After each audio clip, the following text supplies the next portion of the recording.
E aí, galera, tudo bem? A gente vai começar a nossa aula do Panorama Bíblico. Hoje vai ser a aula 10, que a gente vai falar de Caim e Abel. Não só deles, mas principalmente sobre eles, né? E é uma história muito importante, bem interessante. A gente pode tirar umas boas lições dela. Então, vamos começar, né? Esses são os tópicos que a gente vai falar hoje. Mas eu vou falar em mais detalhes conforme eu for dando a aula. Então, começando, os filhos de Adão e Eva. É, a gente sempre ouve de Caim e Abel, né? Que é uma história muito famosa, mas eu acho que é bem importante a gente lembrar que Caim e Abel não foram os únicos filhos de Adão e Eva. A Bíblia, em Gênesis 4, ainda cita um outro filho chamado Sete, e, e Adão e Eva ainda tiveram muitos outros filhos, filhos e filhas, né? Só que a Bíblia não cita o nome nem nada. Mas saibam que Caim e Abel não foram os únicos filhos. Foram, no mínimo, Caim, Abel e Sete e mais alguns. E outra coisa que eu quero falar é que essa aula eu vou falar só de Gênesis 4, que é justamente a história de Caim e Abel por completo, né? Então, a primeira coisa que a gente vai ver é os versículos 1 e 2 de Gênesis 4, que falam justamente sobre isso, né? Adão teve relações com Eva, sua mulher, e ela engravidou e deu à luz Caim. Disse ela: Com o auxílio do Senhor tive um filho homem. Voltou a dar à luz, dessa vez a Abel, irmão dele. Abel tornou-se pastor de ovelhas e Caim, agricultor. Então aqui a gente já sabe até o que eles fazem, né? Que é o que a gente vai ver mais pra frente. Primeiramente, Abel. Abel, é, ele tinha se tornado agricultor, Abel tinha se tornado pastor, então ele cuidava de rebanhos, cuidava de animais, né? E chegou certo momento que Deus pediu um sacrifício para Caim e Abel, né? Então Abel, como diz no versículo 4, por sua vez, trouxe as partes gordas das primeiras crias do seu rebanho. O Senhor aceitou com agrado Abel e sua oferta. Agora, vamos ver Caim. Caim era agricultor, então ele cuidava da terra, ele plantava, e o seu trabalho era justamente mexer com plantas, né? Então, no versículo 3, ficou meio fora de ordem, né? Eu falei primeiro do versículo 4, agora do versículo 3. Mas é justamente porque eu quero deixar próximas as coisas que vão acontecer com Caim. Porque ele é o que a gente mais vai falar nessa aula. Então, no versículo 3. Passado algum tempo, Caim trouxe do fruto da terra uma oferta ao Senhor. Então, a gente vê que Abel levou um, um animal para o Senhor, para dar de sacrifício, e Caim levou o fruto da terra, as coisas que ele cultivou, as coisas que ele plantou, né? E aí vem um ponto interessante, né? É, obras ou substituição. Por que esse é o nome do slide? Porque, olha só, o que aconteceu? Caim e Abel, eles trabalhavam, um era pastor, o outro era agricultor, e eles pegaram uma porção do seu trabalho e deram de sacrifício para Deus. Mas não foi, por mais que os dois talvez tinham se esforçado mesmo tanto, talvez Caim tivesse até se esforçado mais que Abel. Mas Deus só aceitou o sacrifício de Abel. O trabalho de Caim, Deus não aceitou. Porque os dois trabalharam, os dois se esforçaram para entregar aquilo para Deus, os dois fizeram o sacrifício, mas por que Deus só aceitou o de Abel, né? Olha só, como diz no versículo 4 e 5. Abel, por sua vez, trouxe as partes gordas das primeiras crias do seu rebanho. O Senhor aceitou com agrado Abel e sua oferta, mas não aceitou Caim e sua oferta. Por isso Caim se enfureceu e o seu rosto se transtornou. Então, por que isso aconteceu? É, a gente viu nas aulas anteriores que Deus ensinou a Adão e Eva como que devia ser feito um sacrifício, o que devia acontecer, né? E com certeza Adão e Eva ensinaram isso para os seus filhos. Deus não iria julgar Caim por uma coisa que ele não soubesse, né? E a gente viu que desde o começo um pecado só pode ser limpo ou, ou só pode ser, no caso ainda não era o sacrifício perfeito, mas só pode ser perdoado se fosse por uma vida. Então é uma vida por uma vida. O pecado é, dá na morte, então alguém tem que morrer pelo seu pecado. Que no caso seria um animal. No caso, Abel levou um animal que morreu em seu lugar pelo seu pecado. Mas Caim levou o fruto da terra, plantas, verduras, frutos, legumes, qualquer coisa, que não são é, animais, não tem sangue. O sangue representa a vida de um ser vivo. E sem esse sangue, não há o perdão dos pecados. Então, o sacrifício de Abel foi aceito porque ele tinha sacrificado um animal. Já o de Caim, como ele sacrificou, ele entregou plantas e frutos, não há sangue, não há vida pela qual pode ser trocado. Não há perdão nessa situação. Então, Deus não pôde aceitar. Não era uma troca equivalente, por assim dizer.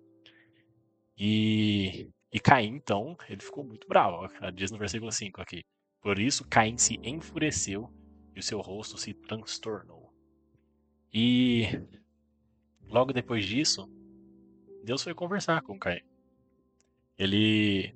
Deus sabe de tudo. Ele viu que Caim ficou bravo e ficou com raiva da situação.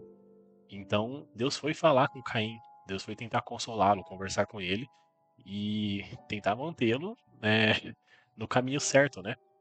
Então, assim diz no versículo 6 e 7, ó. O Senhor disse a Caim: Por que você está furioso? Por que se transtornou o seu rosto? Se você fizer o bem, não será aceito? Mas se não o fizer, saiba que o pecado o ameaça à porta. Ele deseja conquistá-lo, mas você deve dominá-lo. Então Deus já sabia o que estava no coração de Caim. Ele entendia o que estava passando em sua mente. E Deus avisou para ele: Olha só, o pecado está perto, o pecado tá batendo a sua porta. Você, você sabe o que é certo e o que você deve fazer. Caim, então, ele sabia realmente, ele foi avisado por Deus. Deus foi conversar com ele para ele não fazer o que ele estava prestes a fazer. Então, aconteceu, né? Primeiro assassinato. É, Caim foi e matou Abel. E acho que é bem importante a gente lembrar que foi uma morte completamente intencional. Caim planejou tudo. Então a gente vê, como está escrito no versículo 8, o que aconteceu, né? Disse, porém, Caim a seu irmão Abel: Vamos para o campo. Quando estavam lá, Caim atacou seu irmão Abel e o matou. Então, Caim sabia o que ele estava prestes a fazer, chamou seu irmão para um lugar afastado, um lugar que ninguém mais veria o que estava prestes a acontecer, e foi lá que ele matou o irmão dele. E quando isso aconteceu, Deus sabia. Deus já sabia o que estava no coração de Caim. Então, Deus já foi conversar com Caim, né? E aí, aconteceu, né? Do versículo 9 até o versículo 16. É, Novamente, Deus chegou a Caim com uma pergunta para ver o que Caim ia responder. Mas Caim endureceu seu coração e não se arrependeu e foi falar com Deus da maneira que ele disse, né? Como diz aqui no versículo 9 em diante. Então o Senhor perguntou a Caim: Onde está seu irmão Abel? Respondeu ele: Não sei. Sou eu o responsável por meu irmão? Disse o Senhor: O que foi que você fez? Escute, da terra o sangue do seu irmão está clamando. Agora amaldiçoado é você pela terra, que abriu a boca para receber da sua mão o sangue do seu irmão. Quando você cultivar a terra, esta não lhe dará mais da sua força. Você será um fugitivo errante pelo mundo. Disse Caim ao Senhor: Meu castigo é maior do que eu posso suportar. Hoje me expulsas dessa terra, e terei que me esconder da tua face. Serei um fugitivo errante pelo mundo, e qualquer que me encontrar me matará. Mas o Senhor lhe respondeu: Não será assim. Se alguém matar Caim, sofrerá 7 vezes a vingança. E o Senhor colocou em Caim um sinal, para que ninguém que viesse a encontrá-lo o matasse. Então Caim afastou-se da presença do Senhor e foi viver na terra de Nod, ao leste do Éden. Nisso a gente vê que Deus ainda demonstra um pouco de misericórdia para Caim, né? Caim cometeu assassinato. Caim foi contra o que Deus falou. Deus avisou sobre o pecado, sobre o perigo, e ele ainda assim alimentou a sua raiva, a sua inveja, e foi e matou seu irmão. E então Deus foi falar com ele e entregou uma punição a ele. Ele foi amaldiçoado, né? Aqui fala, né, que quando você cultivar a terra, ela não dará a sua força e ele vai ser um fugitivo. E aí Caim até fala: Senhor, meu castigo é muito grande, né? E Deus ainda teve a misericórdia de colocar uma quase como se fosse uma bênção sobre ele, de que quem tentar matar Caim será sofrerá 7 vezes a vingança, né? Então Deus ainda protegeu Caim de certa forma, mas ainda assim Caim fugiu e se afastou da presença do Senhor. Como diz no versículo 16, então Caim se afastou do Senhor e foi viver na terra de Nod. Então, é, essa é uma história curtinha, mas ela é bem importante, porque a gente vê justamente o coração de Caim e Abel, e a gente vê o porquê que é tão importante o sacrifício. Caim e Abel, eles foram é, filhos de Adão e Eva, eles cresceram com as pessoas que mais tiveram contato com Deus, e pelo que a gente vê, talvez Deus até vinha conversar com eles direto.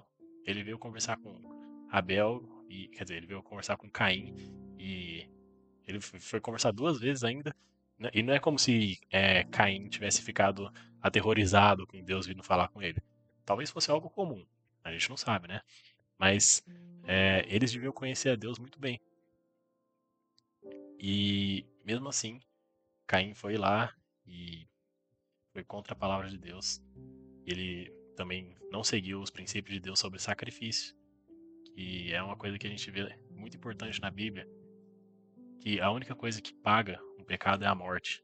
A única coisa que é, consegue servir de sacrifício é alguma vida, é o sangue de alguém, como o sangue dos animais no Velho Testamento e depois o sangue de Jesus na cruz para nós.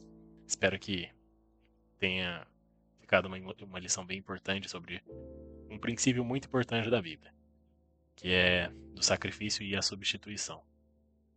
Não adianta você trazer todo o fruto do seu esforço, que nem Caim, que trouxe seus frutos e suas plantas para agradar a Deus. Porque boas obras não vão salvar alguém. Da mesma maneira que Caim trouxe essas coisas para um sacrifício que não era uma coisa que não era o que precisava, a gente também, às vezes a gente pensa, né, tipo, vou fazer o bem, tá? Tem muitas religiões que pregam justamente isso, né? Fazer o bem para ser salvo, para ser reencarnado de uma forma melhor, coisa assim. Mas a gente que é cristão, a gente sabe, ou está aprendendo agora, que a única coisa que salva é o sacrifício. Não, não importa quantas boas obras ou quão esforçado você seja, você não vai conseguir pagar pelo preço do pecado, porque o preço do pecado é a morte. Não tem como compensar isso com boas obras. E foi por isso que Jesus teve que vir para pagar o preço por nós. Então, até mais, gente. Espero que tenham entendido essa aula e fiquem espertos para a próxima. Até mais.